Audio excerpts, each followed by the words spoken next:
A Parapública vai emprestar 100 milhões de euros à TAP para responder a necessidades de tesouraria e um banco privado vai conceder mais 20 milhões. Ao que o Económico apurou, a primeira tranche de 50 milhões de euros deverá ser entregue à TAP até o final da semana, logo depois do Governo decidir o futuro da companhia aérea, amanhã, em Conselho de Ministros. A restante verba deverá entrar nos cofres da TAP em janeiro. Uma fonte oficial da empresa afirmou ao Económico que a TAP realiza habitualmente ao longo do exercício operações de financiamento junto da banca comercial e que uma dessas operações foi interrompida devido à privatização. Por isso, a Parapública ponderou esta operação pontual, que será revertida mais tarde. Aos 64 anos, Efromovich é o único candidato à compra da TAP, mas muitos questionam quem é este empresário, com 3 nacionalidades diferentes. Neste momento tem negócios nas áreas da energia, do petróleo e ganha cada vez mais espaço na aviação. German Efromovich é um daqueles empresários cuja história começa sem nada, mas hoje tem um pequeno império de empresas que vão doar da aviação ao fundo do mar a negócios com petróleo. Nasceu na Bolívia em 1948, mas a família era da Polónia, obrigada a fugir da ameaça do nazismo e da Grande Guerra. Passaram pelo Chile e depois ficaram no Brasil, país onde Efromovich cresceu, estudou e trabalhou ao mesmo tempo. Os negócios sempre fizeram parte do seu caminho. Na altura vendia enciclopédias. Depois tirou um curso na Faculdade de Engenharia e deu aulas para fazer algum dinheiro, onde se cruzou com Luís Inácio Lula da Silva. Lula da Silva, que mais tarde viria a ser presidente do Brasil. O perfil empresarial de Efromovich passou por aproveitar empresas em dificuldades, mas também por várias polémicas.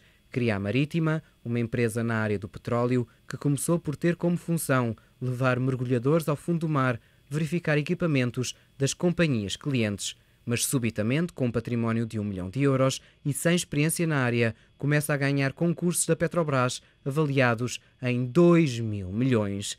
Mas as ligações com a direção da empresa levantaram algumas críticas e ter passado à frente de grandes empresas não deixou o empresário passar despercebido. Com a Petrobras, alguns prazos não correram bem e em 2001 tudo correu mal. A P-36 era a maior plataforma do mundo, até que nesse ano explodiu e afundou. Foi a empresa de Efromovich que a construiu. Entre guerras judiciais e de compensações, nunca se soube a verdadeira razão do acidente que tirou a vida a 11 pessoas. O negócio da aviação veio depois. Em 1998, com a criação da Ocean Air, começou com um pequeno avião que recebeu em troca do pagamento de uma dívida. Usava-o para fazer o transporte de executivos e engenheiros em negócios da sua empresa marítima. Mas boleia após boleia de outros profissionais, viu o negócio e começou a cobrar por voos regionais. Cresceu e o ponto alto foi a compra da Avianca. Efromovich tem uma apetência para encontrar empresas em dificuldades e apostar nelas, e não será de estranhar o interesse na TAP. A imprensa brasileira já o apelidou de caçador de empresas quebradas, em português do Brasil. Já comprou estaleiros e pequenas empresas de aviação, ficando com as dívidas, renegociando-as e raramente acabando por pagar, arranjando contrapartidas para conseguir avançar com os negócios. Casado e com 3 filhos, o empresário tem a nacionalidade brasileira. Com o sucesso da Avianca, o governo da Colômbia acabou por lhe dar esse passaporte.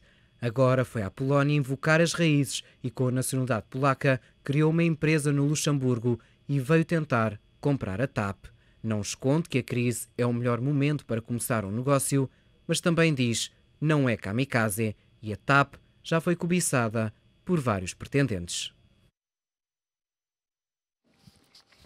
Michel Seufert, do CDS-PP, Jaime Quezado, deputado do Partido Socialista, Eduardo Cabrita, são convidados deste Enfoque. Obrigado a todos pela vossa presença. Eduardo, comece por si. Há falta de transparência neste processo, particularmente neste processo da TAP? Bom, a TAP é uma empresa muito especial.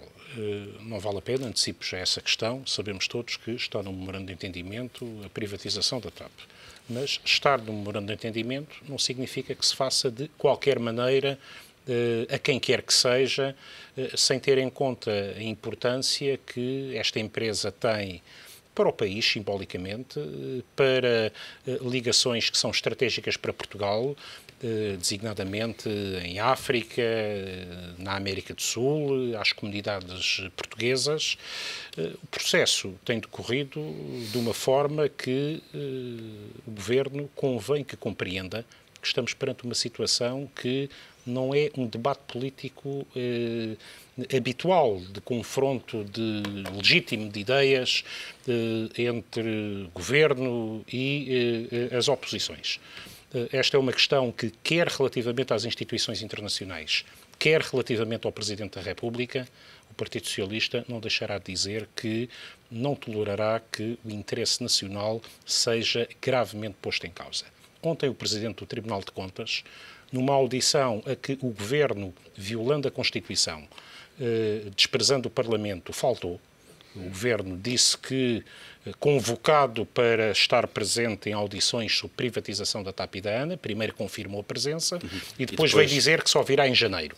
Bom, não é o Governo que escolhe, salvo motivos de força maior, que são sempre atendíveis, salvo motivos de força maior, não é o Governo que escolhe quando é que presta contas ao Parlamento. Eduardo, o dever de reserva, que foi de certa forma o argumento avançado pelo Governo para justificar essa falta de concorrência, não colhe o dever de reserva, designadamente em matérias de segredo negocial, bom, é algo que governantes saberão certamente acautelar. Não é isso que estaria em causa. Mas o Presidente do Tribunal de Contas, ontem, e com a isenção que o caracteriza, disse o seguinte... Até agora não sabe rigorosamente nada, não é? Não é só isso. O que está aqui em causa é o seguinte. A bem do consenso nacional foi consagrado na Lei Quadro das Privatizações, discutida em julho de 2011, logo no início deste governo, publicada em setembro de 2011, que o Governo tinha 90 dias para regular a salvaguarda de interesses estratégicos nacionais. O Governo está em incumprimento há um ano. Ontem o Presidente do Tribunal de Contas disse que isto não tem nada a ver com a defesa da concorrência, tem a ver com o cumprimento da Constituição, com a defesa do interesse nacional e que, aliás, o Tribunal de Contas já tinha até contribuído, dizendo ao Governo em que áreas é que poderia ser tutelada esta defesa do interesse estratégico nacional. É gravíssimo a forma como... Normalmente é a Secretária de Estado do Tesouro que, com a sua inconsistência jurídica e leviandade política, desconsidera esta questão, dizendo umas coisas estão a ser discutidas com Bruxelas, só por isso é que ainda não fizemos. Isto é, sem esta regulamentação do interesse estratégico nacional, a TAP e a ANA, que são dois valores significativos e em que tomadas decisões, elas serão provavelmente irreversíveis, não poderiam estar a ser privatizadas. O Governo está em grave incumprimento de uma lei da iniciativa deste próprio Governo, a Lei Quadro das Privatizações, bom, e tem neste processo demonstrado um grande desrespeito do Parlamento. Nós ouvimos todos os sindicatos, ouvimos o Tribunal de Contas, ouvimos a Comissão de Acompanhamento. Papel bem triste, porque a Comissão de Acompanhamento foi nomeada à pressa no final da semana passada e também não está a cumprir o que está na Lei Quadro das Privatizações, que ordena que as comissões de acompanhamento defendam o interesse público, façam assessoria técnica. Bom, ontem o Presidente... António de Sousa garantiu que não vai fazer nada relacionado com a assessoria técnica, até porque não tem tempo para isso. Pois é, então não devia ter assumido estas funções, até pelo prestígio e reconhecimento que nos merece. Mas mais, não pode dizer, como ontem foi dito pelo outro Presidente, o professor Amado da Silva, que disse o seguinte: bem, nós chegamos aqui na sexta-feira, estamos a ler intensamente umas coisas sobre TAP, já lemos muito sobre TAP, sobre ANA ainda não vimos nada, que ainda não tivemos tempo. Bom, isto manifestamente não é sério para um processo em que, de forma imprudente, o Primeiro-Ministro disse na Turquia que poderia ser decidido amanhã. Eu espero que a decisão seja, neste caso, a haver uma de suspensão deste processo. Michel Seifert, neste caso particular, o Partido Socialista tem base de sustentação nesta crítica que está a fazer? O processo de privatização da TAP deveria ser suspendido amanhã? Bom, há aqui uma opacidade introduzida pelo Governo nesta privatização? Boa tarde. Bom, aqui há estes processos que estão inscritos no memorando de entendimento e que com a Troika correspondem a uma obrigação, e não só de a fazer, mas também temporal, de a fazer no tempo. São processos que se revestem de algum celeuma, porque é muito difícil vender um ativo, bom ou mau, dizendo ao comprador, eu vou vender, eu tenho que vender e eu vou ter que vender até ao dia tal. Isso aí levava-nos a outro tipo de discussões, não é? Que era, certo, mas a data da privatização poderia eventualmente ser alterada numa das avaliações. Poderia ter foi sido feito com tantos outros temas do memorando. Se tivesse havido esse entendimento entre o Governo e a Troika, não sabemos se houve essa tentativa, mas é uma questão a colocar ao O Governo fez isso em tantos outros temas do memorando, em que já mudou datas. Certo, não estou a dizer não mas sempre fazer, com um acordo da Troika. Reforçado ainda Agora para mais, não sabemos aqui se o Governo teve esse cuidado. Reforçado ainda para mais a partir de do momento em que há só um candidato. Manifestamente, quando há só um comprador, a situação é um bocadinho diferente. Eu já nem vou discutir as características muito peculiares do comprador. Mas eu não sei. Aquilo que é público. Mas diga, conclua. O candidato a comprador. Eu com o candidato a comprador, eu posso dizer que eu não tenho 3 nacionalidades, mas tenho 2, só não tenho negócios no energia e no petróleo. Não comparo. Ambas no âmbito da União Europeia, para o caso, também é relevante também. nesta matéria. Eu distinguiria os 2 casos. Eu julgo que a TAP não é um caso em que eu acho que o interesse nacional, independentemente daquilo que aqui já foi dito, com que eu globalmente concordo, eu julgo que é importante Portugal manter determinadas ligações com os países da lusofonia e com a América Latina em geral. Não acho que isso seja uma coisa que esteja aqui tucur em causa, mas sou daqueles também que acham que não é uma coisa fundamental o Estado de ter aviões. Portanto, eu acho que esta privatização é uma privatização que não se me oferece tão problemática. A da ANA já é um pouco diferente, mas também temos a vantagem do lado da ANA de termos mais candidatos e, portanto, aí o processo de decisão não vai ter que ser entre sim e não, vai ter que ser entre... Bom, não, pode sempre em cima da mesa, mas escolher a melhor opção. Alguns deles europeus onde o poder de atração da deslocação do hub pode ser um bocadinho no caso da ANA, não é? É por isso que eu acho que a ANA é um caso um bocadinho diferente. Aliás, eu sou eleito pelo Porto e nós temos, ainda hoje falámos disso na Assembleia da República, levamos muito a sério a questão de a gestão do aeroporto do Porto ser feita a nível centralizado, o que não tem acontecido. E isso tem acontecido a favor da região. Não é? Portanto, isto aqui oferece com maior problema. Em relação à presença do Governo na Assembleia da República, eu acho que é muito difícil para... Os deputados têm a obrigação de fiscalizar e, portanto... Mas é normal o Tribunal de Contas até agora não ter tido acesso a qualquer tipo de documentação? É normal as comissões de acompanhamento serem nomeadas à pressa? Nós estamos é o que eu estava a dizer inicialmente. Nós estamos perante um processo que é muito diferente do que aquilo que nós estamos habituados noutras reprivatizações ou privatizações. Neste caso é uma de cada. E o precedente é muito difícil de avaliar. Nós nunca estivemos perante uma situação destas de dizer que temos um prazo para cumprir. O que eu julgo é que, independentemente disso... Mas há aqui um código de boas práticas, não é? O Governo tem sempre, ou teria sempre que assegurar que este processo fosse conduzido de uma forma a que não tivesse que chegar a 1 ou 2 semanas antes do fim do ano com a Comissão de Acompanhamento, por exemplo, por nomear. Agora, para nós, acho que é muito difícil avaliar, dentro deste cenário todo, o que é, por exemplo, dever de sigilo, e até para não prejudicar as propostas, e o que é que não é. Independentemente da necessidade, que eu acho que é fundamental A Comissão poderia ter de cuidar à porta fechada? Por exemplo. Ninguém o pediu. Pois. Aliás, os dois governos... Da nossa obrigação de fiscalizar. Se a fiscalização, a posteriori, é tarde demais ou não. Eu julgo que não é, porque os decretos de suspensão podem ser... Os decretos de privatização poderão ser suspensos a posteriori, até aí sim, também falamos de um direito constitucional, pelo menos durante o prazo em que o Parlamento tem essa capacidade. Mas eu julgo que é sempre de bom tom, até perante o Parlamento. E isto não é a primeira vez que acontece, também não é com este Governo a primeira vez que acontece, que, pelo menos, quando o Governo entende que há o risco, neste caso de sigilo, quer dizer, o dever de reserva, que informe, pelo menos, o Parlamento de uma forma inequívoca que está a evocar esse princípio. Para que depois, à posteriori, nós possamos avaliar. O Governo fez bem ou não fez bem quando evocou esse princípio. Acho que isso Pode haver questões a que o Governo diga essas não podemos responder. Mas essa questão não se colocou sequer. Certo, mas também ir a uma reunião só para dizer que não responda a nada, também mas é estranho que não responda a nada. E também é estranho. O Secretário de Estado dos Transportes está neste momento na Assembleia da República. Não está a ser... Pois, estava a do Tesouro também. E a própria Comissão... E também estava a do Tesouro. E a própria Comissão poderia ter corrido à porta fechada, por exemplo. Enfim, já ninguém colocou essa questão. Há aqui, de facto, condições objetivas do lado da oposição para acusar a condução deste processo de excesso de opacidade. Eu acho que este processo de condução da privatização da TAP enferma de um problema de partida que tem a ver com o contexto em que está a ser feito. Portanto, de facto, nós vivemos uma situação de emergência a todos os níveis e também nesta matéria a emergência está em cima da mesa. Portanto, eu, de facto, não tenho qualquer dúvida que o que presidiu a esta pressa e quando se faz as coisas à pressa, naturalmente, que há situações que correm menos bem, e acho que há aqui coisas que estão a correr menos bem, não vale a pena pôr isso em causa, que é o facto de, por um lado, cumprir aquilo que está no memo, e por outro lado também tentar, apesar de tudo, conseguir vender o ativo. Diga-me uma coisa, Nós Jaime, temos que perceber, e acho que isto é importante, que efetivamente o mercado global de compra de ativos deste género é um mercado muito difícil neste momento. Não é muito fácil hoje, e veja o que se está a passar com os taleiros de Viana do Castelo, que os processos já decorrem há não sei quantos meses e ainda não terminou, e não sei quando é que vai terminar, apesar dos interesses brasileiros e dos russos. Nós estamos a falar de empresas públicas que têm um passivo muito grande. De facto, apesar daquilo que é o potencial negócio que está subjacente, é sempre muito complicado para um potencial comprador pegar uma empresa destas com um passivo deste género, até porque o mercado internacional do financiamento é muito complicado. E, portanto, o que neste momento acontece é que há aqui uma pressão que tem a ver com o contexto que vivemos, com a situação difícil do país, com a necessidade de rentabilizar ativos e que, de facto, acaba por, de certa forma, sobrepor àquilo que podia ser uma racionalidade desse tipo de coisas.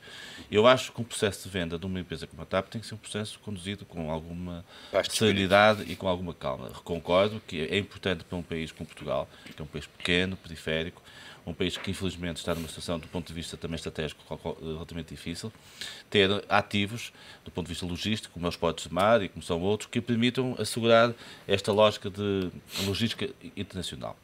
Não é o facto de ser o Estado a deter esse ativo que garante isso. Ajuda, mas não garante.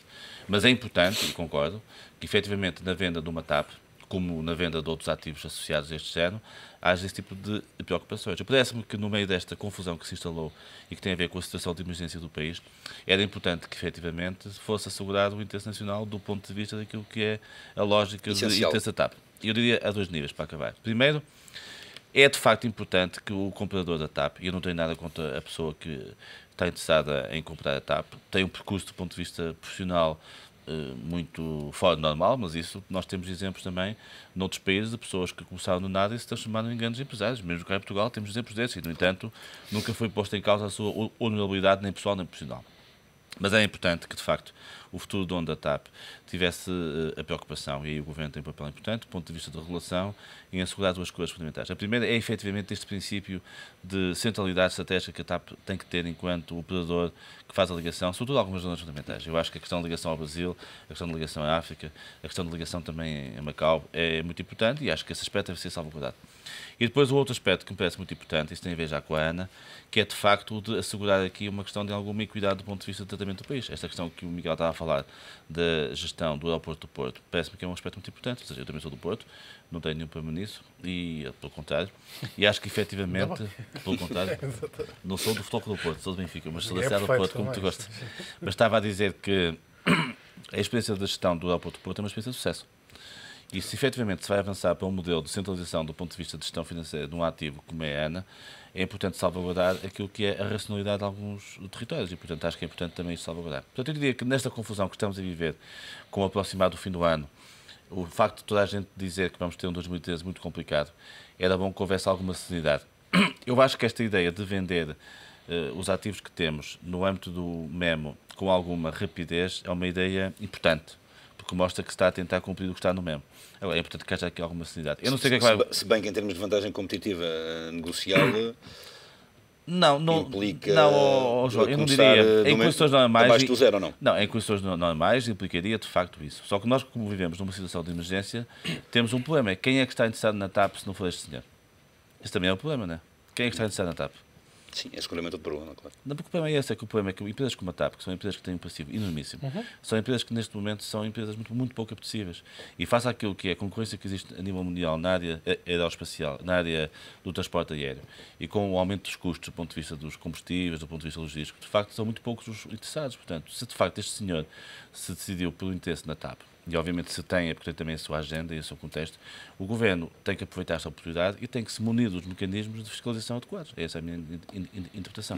Mas, senhores, temos 5 minutos aqui para o fim da nossa conversa. Eu ainda gostava de fazer uma pergunta e peço uma resposta o mais breve possível a todos vós. Começo por si, Jaime.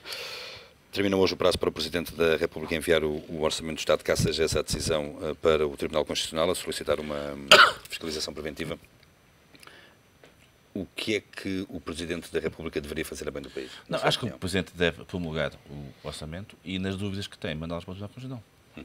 Que aparentemente será essa a decisão? Não, acho que é uma decisão. Vamos lá ver. Eu acho que a situação de emergência que nós temos não implica que nós possamos estar sem orçamento. Agora, há de facto no orçamento algumas situações que são de dúvida. Dúvida para o Presidente, dúvida para as pessoas, dúvida para o país. As decisões foram tomadas num contexto que é conhecido, o Governo não tem as alternativas, porque a situação é de emergência, teve a coragem de as tomar e, portanto, o Presidente, se tem dúvidas, manda-as para o Tribunal Constitucional e o Tribunal Constitucional deverá pronunciar-se em conformidade. Gostava de dizer, em relação a esta matéria, e só para acabar, que em relação, por exemplo, à questão das pensões, que foi um dos aspectos que foi muito focado nestes últimos dias, e que o Primeiro-Ministro teve ocasião de referir, nomeadamente na intervenção que fez no Congresso da JST, e depois numa entrevista que deu ao Canal Porto, eu partilho inteiramente dessa opinião. Ou seja, eu acho que, efetivamente, a questão das pensões é uma falsa questão. É verdade que é muito complicado estar a diminuir pensões e reformas para pessoas que descontaram toda a sua vida e em relação às quais foi estabelecido um contrato de confiança do ponto de vista daquilo a que elas têm direito. Sobretudo pessoas normais e portanto, isso fere, na minha opinião, aquilo que é uma relação de confiança entre essas pessoas. E, portanto, essas pessoas sentem-se naturalmente defraudadas na sua expectativa. E reconheço que esse é um assunto sério e que exige uma reflexão de sério. Agora, também reconheço que temos em Portugal uma elite que tem, ao longo destes anos todos, vivido de pensões para as quais não descontou e que aí é preciso tomar decisões muito corajosas. E apesar da observação do Primeiro-Ministro, isso também são peanuts aqui para, mas para são as exemplos, questões orçamentais. Claro. Mas são exemplos. Eduardo Cabrita, Bom, em relação ao Presidente da República. A declaração do Primeiro-Ministro é exemplo de areia para os olhos. O que foi declarado inconstitucional foi o corte de pensões, não a partir de 5 mil, mas sim a partir de 600 euros. E é relativamente a isso que estamos perante um caso de governo de reincidente.